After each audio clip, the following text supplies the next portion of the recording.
ne peut pas vouloir être autre chose qu'utile à l'Église de Jésus-Christ. Parce que quand on est utile à l'Église de Jésus-Christ, alors on est à sa place. Et il y a des utilités diverses dans l'Église de Jésus-Christ. Tous ne sont pas au même poste, au même rang.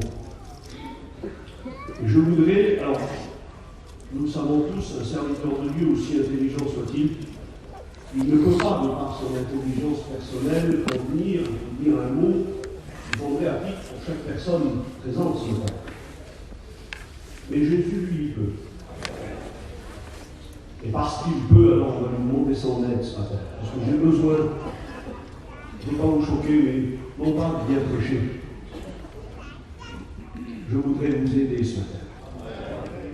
Les serviteurs de Dieu sont un cadeau à l'Église de Jésus-Christ, car c'est marqué.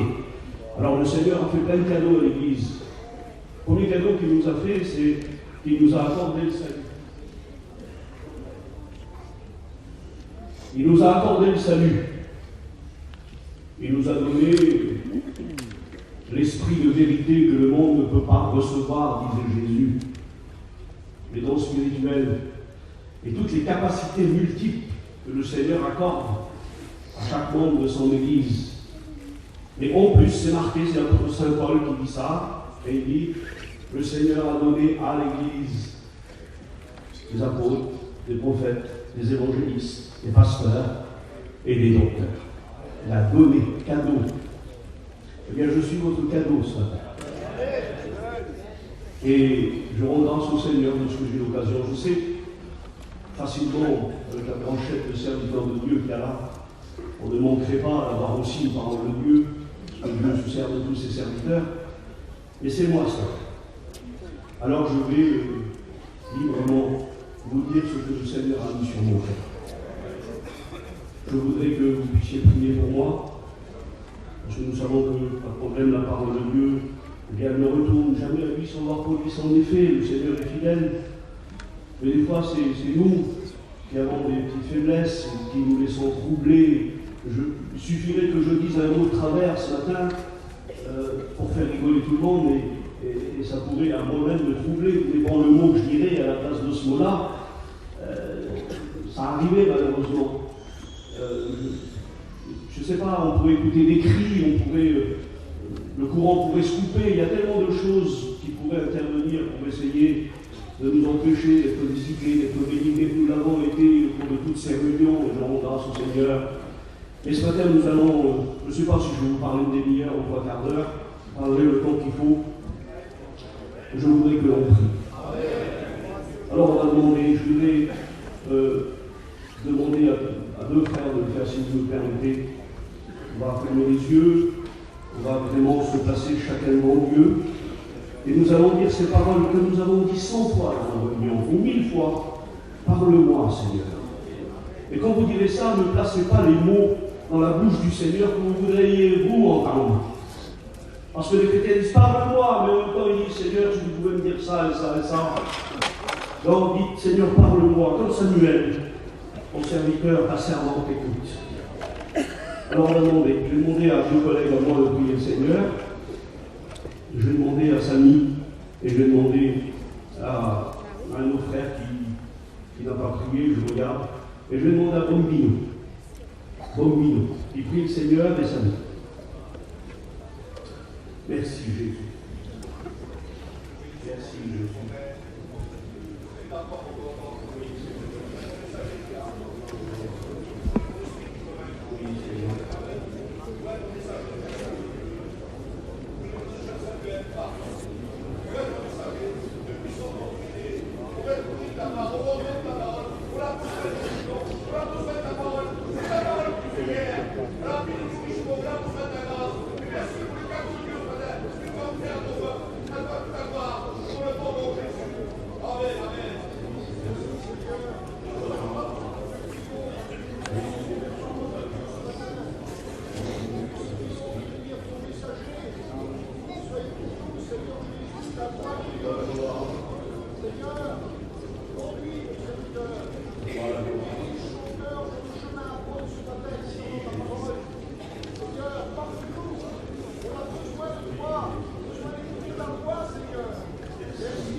Dieu. Amen. Que Dieu soit béni. Merci Seigneur. On donne des titres à nos réunions. Encore tout de suite, j'ai dû donner des titres pour mettre sur le petit CD. Vous savez que c'est pas complet, en général. On donne dans toutes nos réunions, soit sous les chapiteaux l'été, les salles l'hiver et à la convention, il y a des thèmes dans nos réunions. Ce n'est pas interdit. On fait réunion d'enseignement, réunion d'évangélisation, réunion d'exhortation, réunion d'édification, réunion d'enseignement, réunion de jeunes, réunion de couple, réunion d'hommes, réunion de pasteurs, des réunions de délivrance, réunion de recherche du baptême du Saint-Esprit. Et on donne des thèmes comme ça. Mais en fait, nos réunions sont à peu près tous les mêmes, que ce soit des réunions de jeunes ou des réunions normales, je veux dire. Eh bien, ça tourne autour de la parole de Dieu. C'est pas possible, il n'y a pas une seule réunion d'où on pourrait se dispenser de la parole de Dieu. Toutes nos réunions, quel que soit le thème, sont gérées, conduites, par le Saint-Esprit et les Écritures, que Dieu soit béni. Sinon, une prédication qui n'est pas gérée par l'Écriture, entourée par l'Écriture, fondée sur la parole de Dieu, pardonnez-moi, ne mérite pas d'être écoutée, on va perdre notre temps. Alors, j'ai écouté cette semaine à 2 reprises, je sais pas, il l'a dit, et puis un autre frère, comme quoi il n'y avait pas donc à prêcher 2 fois le même message si le Seigneur nous met sur le cœur. Et puis si nous avons 20 ans, 30 ans, 40 ans de vie chrétienne, eh bien combien de fois avons-nous entendu parler de tel et tel sujet, de telle histoire? Ça fait toutes nos réunions. Alors je suis tout à fait libre ce matin pour vous parler, parce que Dieu a mis ça sur mon cœur. J'ai un jour fait une réunion, ça se passait dans le Rhône-Alpes. Et puis il y avait là beaucoup de serviteurs de Dieu, parce que je vais faire la réunion de serviteurs de Dieu. Et puis Dieu avait mis un mot sur mon cœur à travers quelque chose que j'ai vu.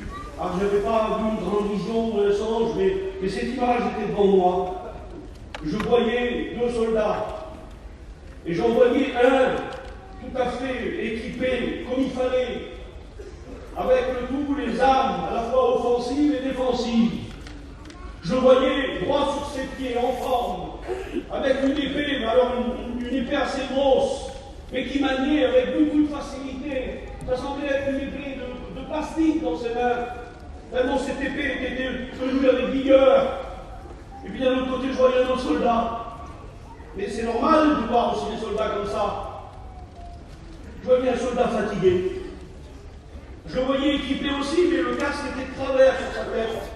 Son épée était devenue trop lourde pour lui. Elle était à moitié plantée dans la terre, et il était harassé, fatigué. Et puis je disais dans mon cœur, mais Seigneur, ça existe ça. Puis il me disait, Garçon, tu n'as même pas besoin de me poser la question. Tu sais que c'est vrai. Il y a ça, donc c'est pas un jugement. Mais il y a des frères et sœurs qui sortent peut-être de grands combats.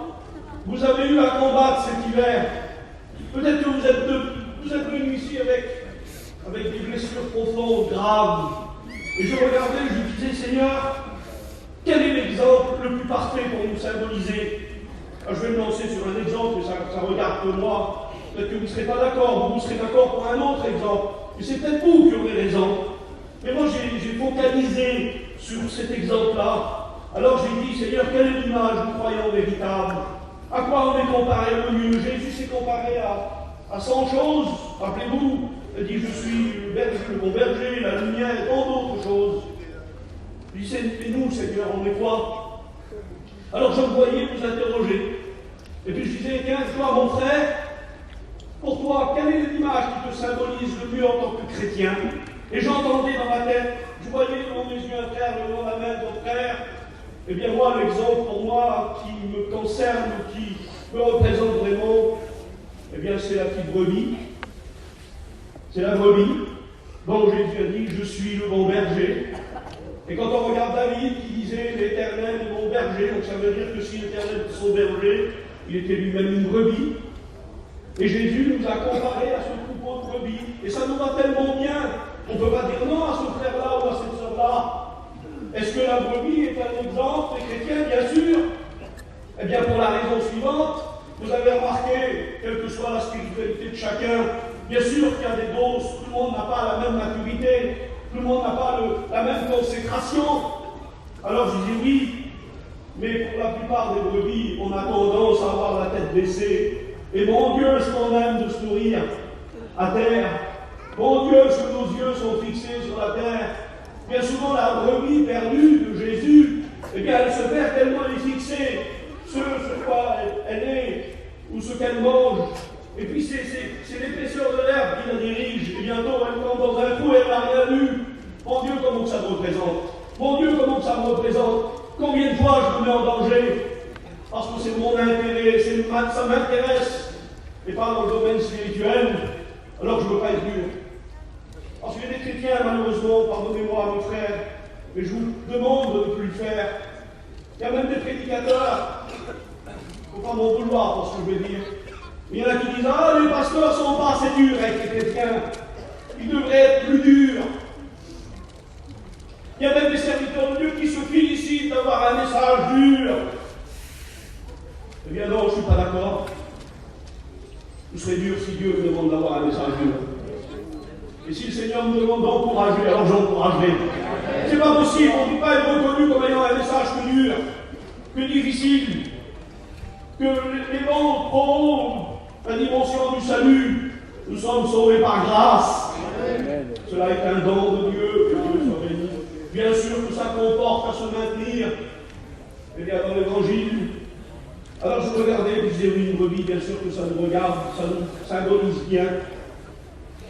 Et puis je disais: si un autre frère levait la main et dirait: mais moi je vois plutôt une fleur, un oiseau. Parce que fleur, arbre, herbe, végétation, j'ai compté vite fait, il y a à peu près 7 versets qui parlent de ça. Et le chiffre 7, c'est la perfection dans la Bible. Et c'est vrai que les fleurs, si on reste sur les fleurs, par exemple, eh bien vous verrez, il y a des grandes fleurs, le tournesol, ça fait 2,50 m de haut, et on les voit de loin, ils sont comme ça, jaunes. Et puis il y a des fleurs normales, des fleurs moyennes, des roses, des coquelicots, je ne sais pas encore, spécialistes. Et puis il y a des tout petites fleurs.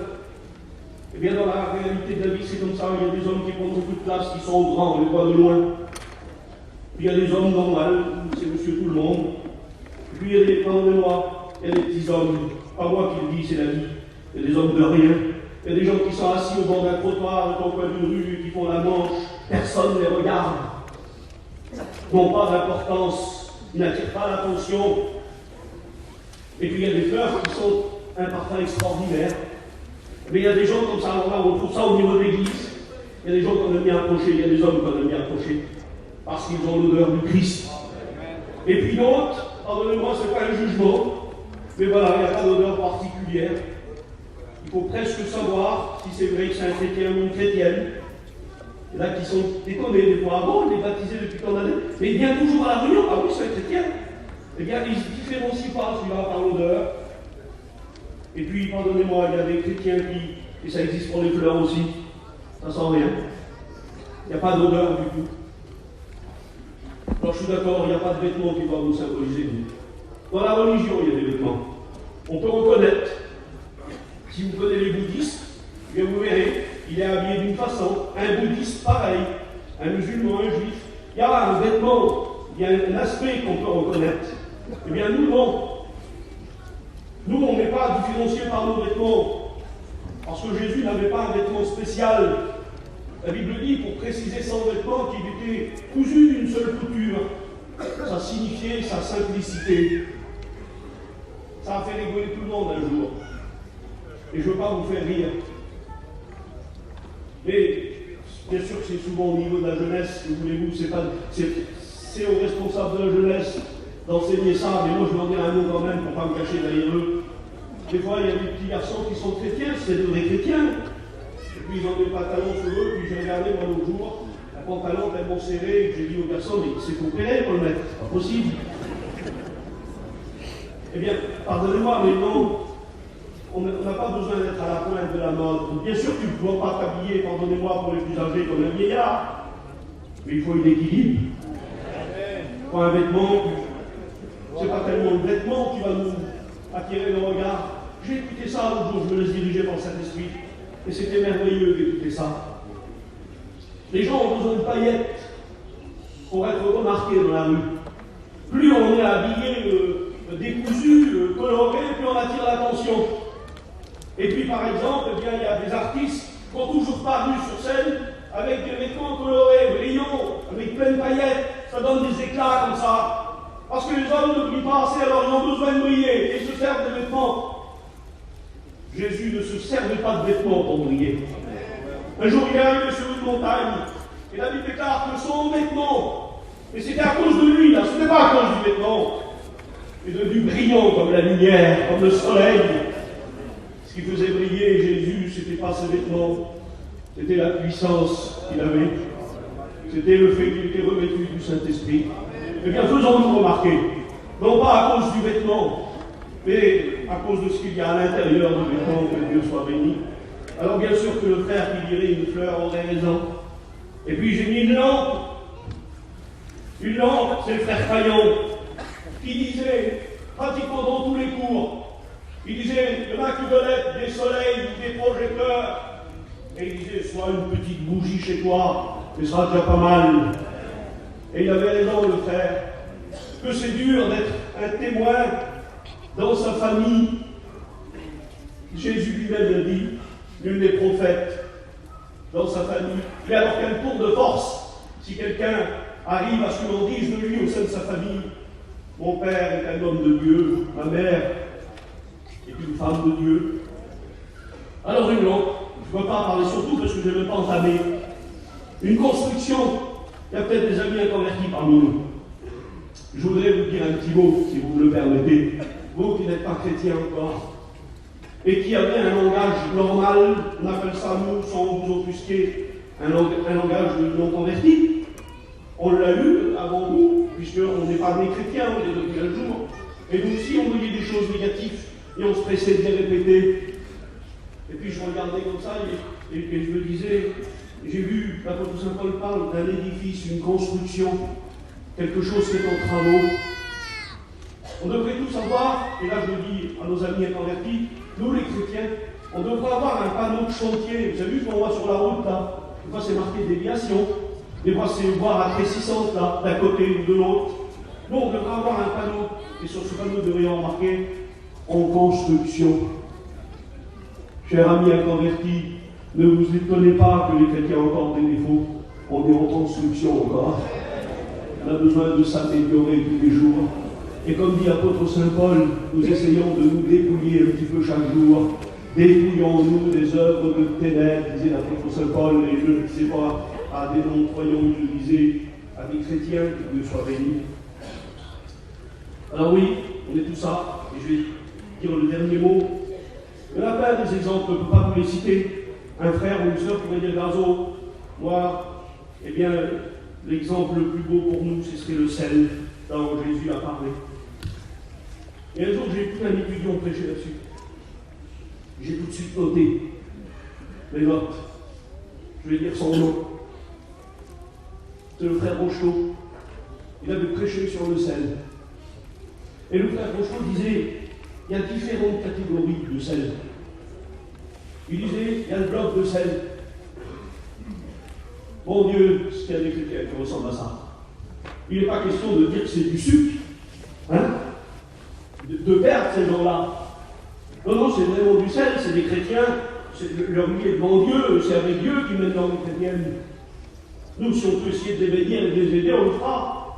Mais vous savez, le salut c'est personnel, chacun est engagé, chacun doit faire ce que Dieu lui demande. Et c'est vrai qu'il y a des chrétiens qui sont durs à déplacer. Pardonnez-moi l'expression, mon Dieu, qu'il y en a qui sont lourds. Ils ne sont jamais contents, certains chrétiens. Il faut les traîner. C'est pas facile un bloc de sel. C'est d'or du sel dans certains pays.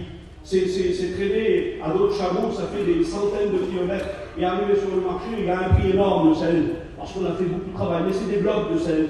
Eh bien, il y a des chrétiens comme ça qui sont bien du sel, mais que c'est des blocs. Et que tout dérange des fois. C'est trop chaud dans l'église.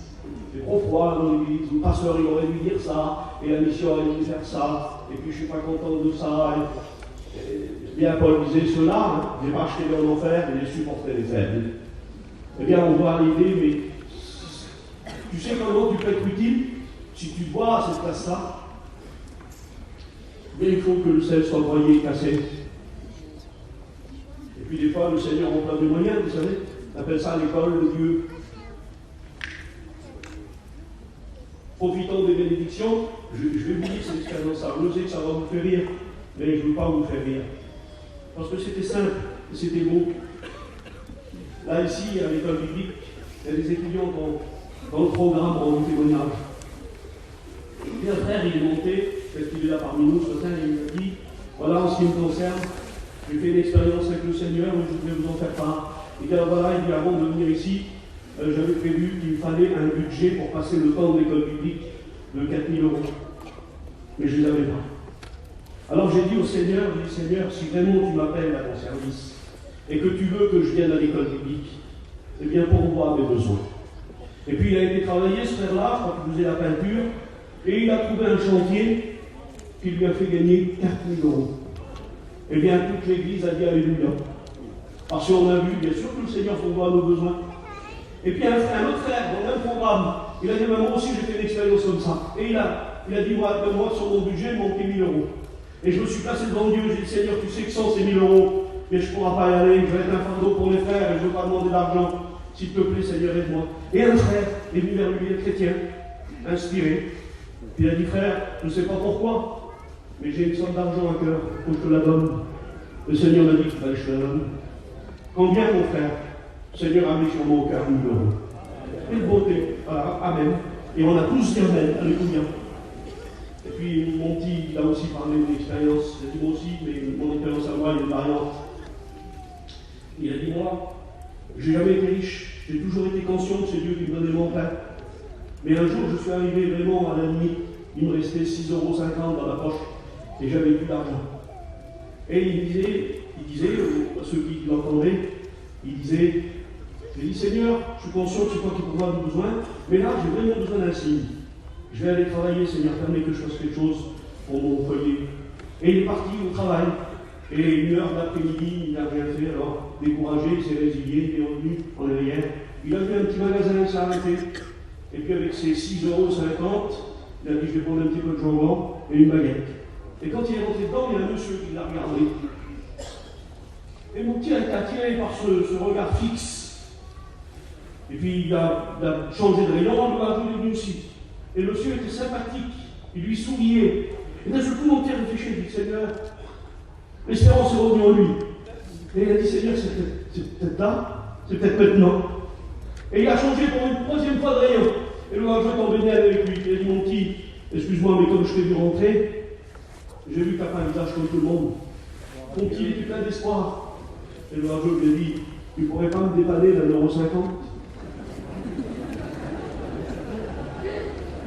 Et il a conclu comme ça, mon petit. Il a dit, il y en a qui sont encouragés. Et puis il y en a qui sont éprouvés. Quelle vérité! Il y en a qui sont encouragés et il y en a qui sont éprouvés. Vous n'êtes pas né sur une bonne étoile ou sur une mauvaise étoile, mais il y a des écoles de Dieu. La Bible dit que l'épreuve de la foi, ça veut dire la difficulté, l'épreuve, mais pas une difficulté qui nous perd. L'épreuve de la foi produit la patience. Eh bien, moi, je vais vous lire un verset. Et c'est de ça qu'on va parler ce matin. Je voudrais vous lire Job, chapitre 7, verset 1er. C'est pour moi le plus bel exemple et celui qui nous représente le mieux. Le sort de l'homme sur la terre, c'est marqué comme ça. Il n'est pas en train de faire comme moi, Job, il n'est pas en train de dire, eh bien, il y a plusieurs exemples, peut-être que celui-là, il est mieux, celui-là, je ne sais pas, là, j'hésite pour savoir. Non, Job, il est fixe, il est droit, et il dit, voilà, pour moi, le sort de l'homme sur la terre, c'est celui du soldat, celui du guerrier, celui du combattant. Et ce matin, je voudrais vous parler de ça, du guerrier, du combattant. Moi, je vois des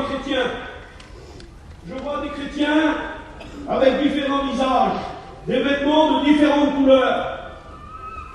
Je vois des chrétiens, des masses de frères et sœurs, comme je vois dans l'église ou dans les petits chapiteaux. Je ne peux pas voir plus que ça. Mais le Seigneur Jésus, vous savez comment il voit pour moi? Pour moi, il voit tous les soldats assis là. Il voit tous les guerriers, des guerrières.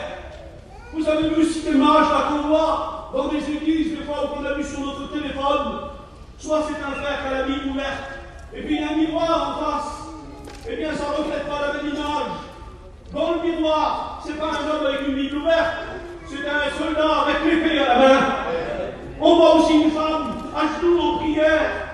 Et encore là, on voit avec les yeux du Seigneur sont sur elle, et que lui ne voit pas une chrétienne assise. Vous savez ce qu'il voit, le Seigneur?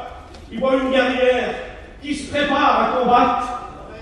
Seigneur Jésus, c'est ça? Eh bien, c'est comme ça qu'il nous voit, le Seigneur. Et puis peut-être, je le redis, s'il faudrait ajouter tous les versets qui parlent de soldats, il y aurait plein de versets. Mais si on ajouterait encore combat, blessure, armes, défaite, forteresse, bataille, retraite, tout ça c'est des termes militaires. Et là on aurait peut-être droit à quelques centaines de versets.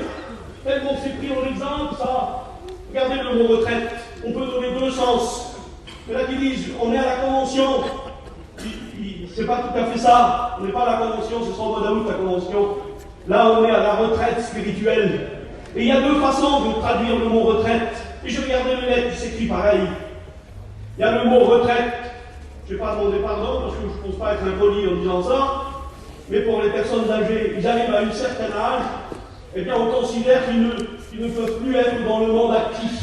Donc on leur demande de se mettre sur le côté et on va leur donner un petit peu d'argent pour vivre tranquillement, sans travailler. C'est le mot retraite, mais c'est certainement pas sur cette base-là que notre retraite est faite. Dans le terme militaire, la retraite, c'est quand on mène un combat intense, quand on est dans une guerre véritable, et que le général, celui qui a la stratégie du combat, quand il voit soit le peuple est en difficulté ou qu'il a besoin eh bien, de se fortifier, eh bien il sonne la retraite. Et là, les soldats ne fuient pas, mais ils se regroupent, et on fait le décompte. On fait le décompte, soit des soldats qui sont tombés. Il y a deux façons de tomber. Il y a deux façons de déposer les armes. Mario nous a fait le décompte de cette année de ceux qui ont déposé les armes et dans l'honneur parce qu'ils sont partis près du Seigneur. Et là, c'est pas une défaite. L'apôtre Saint Paul disait, ça y est, j'ai combattu le bon combat. Il disait pas, je renie, je retourne en arrière, je suis trop fatigué. Il disait, mais ça y est, j'arrive au bout. J'ai fait ce que j'avais à faire. Et à ce moment-là, il avait le droit, parce que c'est le Seigneur qui le prenait. Et il y a des serviteurs de Dieu, c'est-à-dire qui sont partis près du Seigneur, sont des soldats qui ont tombé, mais dans le sens positif du terme. Et puis malheureusement, si Mario lui fait ce décompte-là, et qu'on s'en honoré, on s'est senti honoré de ces frères anciens qui sont partis parce qu'ils ont mené leur ministère avec droiture, justice, et ça a été des hommes d'honneur en tant que cela. Mais par contre, il a aussi, et ça fait partie du programme de notre mission, citer tous ceux qui malheureusement ont fait marche arrière, ceux qui sont tombés dans un piège, qui ont déposé les armes pour des mauvaises raisons. Alors il ne s'agit pas ici de leur jeter la pierre, il ne s'agit pas ici de les écraser encore plus, parce que ces frères qui ont abandonné le ministère pour une raison ou une autre subissent assez de jugements. Parce que vous savez, le serviteur de Dieu dans sa famille, c'est l'honneur de la famille, c'est l'honneur des enfants, c'est l'honneur de la femme, des parents. Et quel problème, quelle misère quand ça arrive. Quand un serviteur de Dieu chute lamentablement, c'est assez cher payé que d'avoir tous ces regards sur soi. Si en plus il doit avoir des doigts comme ça fixés, des doigts qui jugent de condamnation, je pense qu'il nous faut nous rappeler cette parole de Jésus. Que voulez-vous, la structure biblique veut que, eh bien, quand un frère chute et qu'il fait un péché grave, à cause du témoignage de toute l'aide dans le ministère, et on ne fait pas d'erreur quant à ça. Mais souvenez-vous, quand on pardonne, parce que tout le monde mérite d'être pardonné pour l'engagement du salut à nouveau, Jésus disait, je ne te condamne pas non plus. Alors sachons pardonner à nos frères. Non pas pour les rétablir dans le ministère, si c'est des serviteurs de Dieu, c'est pas ça que je veux dire. Si l'écart est trop grand, la décision est obligatoire, et on comprend ça. Mais ces gens qui passent par de tels tourments ont besoin de trouver des épaules et des bras. Encourageons-les, afin que leur nom reste inscrit dans le livre de vie, que Dieu soit béni. Alors la retraite, j'ai regardé ici, Seigneur, j'ai plein de choses à vous dire. Pas qu'à qu'on ne parle, j'ai pas de monde esprit. et je vais essayer d'être correct. On fait des camps à la retraite. Et on dit, eh bien, on a perdu tant de gens, que ce soit dans le décès naturel, pardonnez-moi, ou que ce soit bien parce qu'on a commis une faute morale. Et on dit, voilà, on a perdu tant. Mais on regroupe les autres. Et on essaye de les fortifier. On essaye de les encourager. Et on a tous vu ça dans les films. Le fameux général, celui qui s'occupe de ce groupe, de ce contingent là, de soldats, eh bien, il essaye de les motiver par des cris. Vous avez vu ça dans les films, hein? Il les encourage, il dit on va gagner, on va gagner. Je ne voudrais pas faire de l'autosuggestion. Je ne vais pas vous dire tu vas gagner, je pense que tu vas perdre. Mais je sais que tu es plus fort que vainqueur. Parce qu'il est avec nous. Et l'apôtre Saint Paul disait, s'il est avec nous, qui sera taille à nous combattre? Qui pourrait nous terrasser? Voilà ce que ça veut dire le mot. Ça veut dire que personne n'est assez fort. S'il est avec nous, je vais reciter le frère Paillon. Le frère Paillon disait, il est le plus petit des chrétiens, avec sa voix qu'il avait pour le dire, est plus fort que le plus grand des démons et que le diable lui-même. Bien sûr qu'il avait raison, le frère Paillon, mais j'aimerais dire à ces chrétiens-là, ne dressez-vous pas contre le diable ou contre un démon si vous n'êtes pas un véritable chrétien, parce que vous n'êtes pas de taille. Il faut véritablement être rempli du Saint-Esprit et avoir Jésus comme son sauveur pour affronter le diable. Et là, il fuit, aucun problème. Là, nous pouvons nous dresser contre lui. Parce qu'il est notre Seigneur, il est notre champion. Alors, regardez ce texte de Paul, Éphésiens 6, 11. Prenez toutes les armes de Dieu. Vous voyez que c'est vraiment des soldats que nous sommes. Peut-être que toi, tu as eu un problème de famille. Je ne veux pas jouer au prophète. Mais peut-être que tu as besoin d'entendre ça. Tu as eu un problème de famille. Et ça n'a pas été facile pour toi. Tu es bien à la retraite en te traînant, pardonnez-moi l'expression. Et tu ne sais pas trop quoi faire. Mais tu es venu quand même, c'est un miracle que tu es là. Tu n'aurais pas dû être là. Et tu as senti peut-être ce jour dernier où Dieu t'a parlé. Eh bien, le Seigneur, en inspirant de cette façon, va te dire, je pense à toi. Je sais ce par quoi tu as passé. Je connais ton problème de famille. Problème avec tes enfants aussi, peut-être. Je ne sais pas. Problème difficile à gérer. Un problème caché. Un problème secret que tu vis, toi, avec le Seigneur. Que ta femme, peut-être, ne sait pas. Je ne sais pas. Eh bien, le Seigneur est en train de te dire, je te rappelle que tu es un combattant. Si tu déposes les armes, tu ne pourras pas vaincre. Alors, regardez l'apôtre Saint Paul, il dit, parce qu'on peut être une armée de 1 160 000 hommes, comme c'était le cas pour Josaphat. La Bible déclare qu'il avait une armée d'1 160 000 hommes. Imaginez la taille de l'armée. Eh bien, tous les soldats ne sont pas au même poste. Tous les soldats n'ont pas le même rang. Tous les soldats n'ont pas la même arme. Chacun est défini selon les qualités. Et là, c'est pas moi qui fais le choix. C'est aucun serviteur de Dieu qui fait le choix, même pas la direction, même pas le président, même pas les enseignants. C'est Dieu qui place les hommes. Et dans une armée, on voit qu'il y a les archers.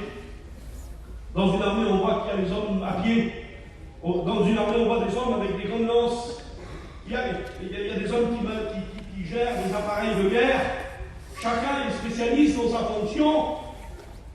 Le petit souci, c'est que si tout le monde veut être à la même place, on va avoir un problème. Mais une armée, en général, est bien composée. Nous avons tous reçu, frères et sœurs, une tâche, une part dans l'œuvre de Dieu. Et ce n'est pas à nous de décider si la tâche